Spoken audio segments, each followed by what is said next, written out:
is tension between the law of the Lord and the laws of the land, referring to the laws of the nations in which the church resides.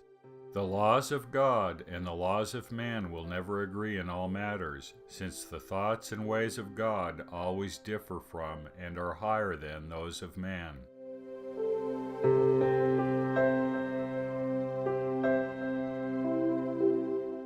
If there are disagreements between the two, then for church members they must be reconciled.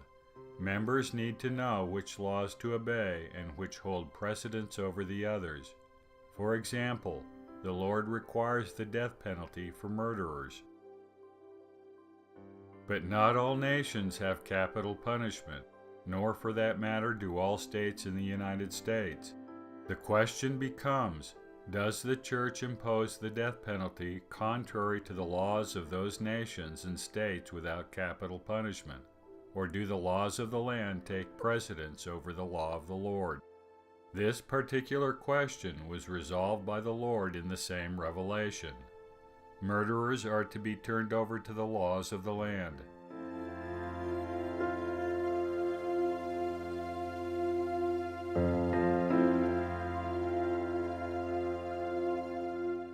But the issue is much larger than capital punishment.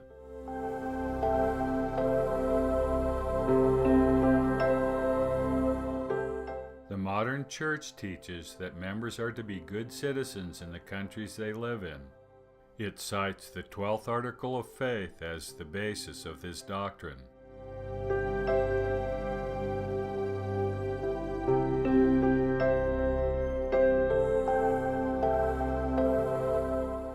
Of course, being a good citizen means obeying the laws of one's country, as the 12th article of faith clearly points out.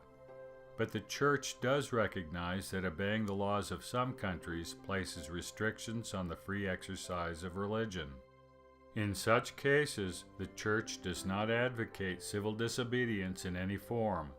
Instead, the Church recommends working to improve law through legal means and moral persuasion.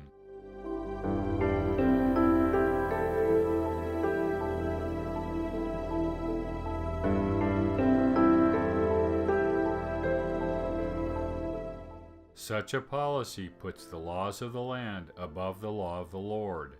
It allows nation-states to place limitations on the free exercise of one's conscience and religion. In such nations, Latter-day Saints may not fully live the gospel as commanded by the Lord. For example, the Kingdom of Saudi Arabia does not guarantee religious rights, making it almost impossible for the church to function.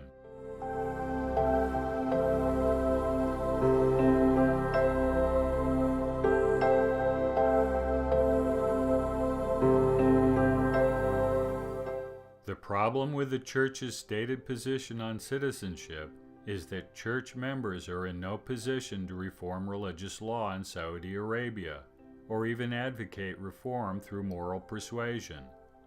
Proselyting is strictly forbidden, and conversion to religions other than Islam carries the death penalty.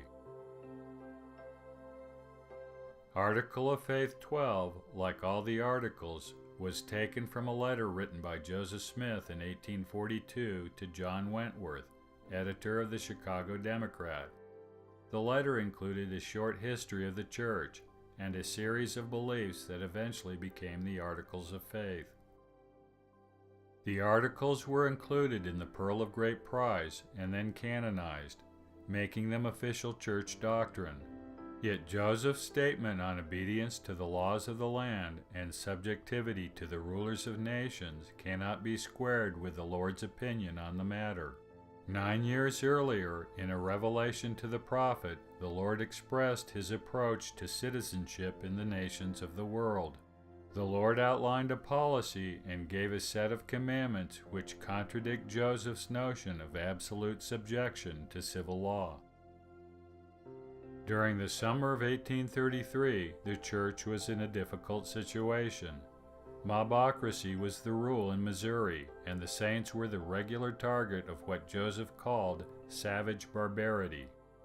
In July 1833, Church property was destroyed by mobsters and 2 members tarred and feathered.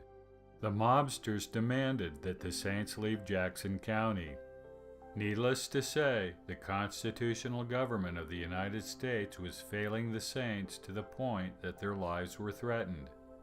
Understanding the threat and the necessity of determining how far obedience to civil law could be tested, Joseph asked the Lord for guidance. The Lord responded with the revelation now called Section 98.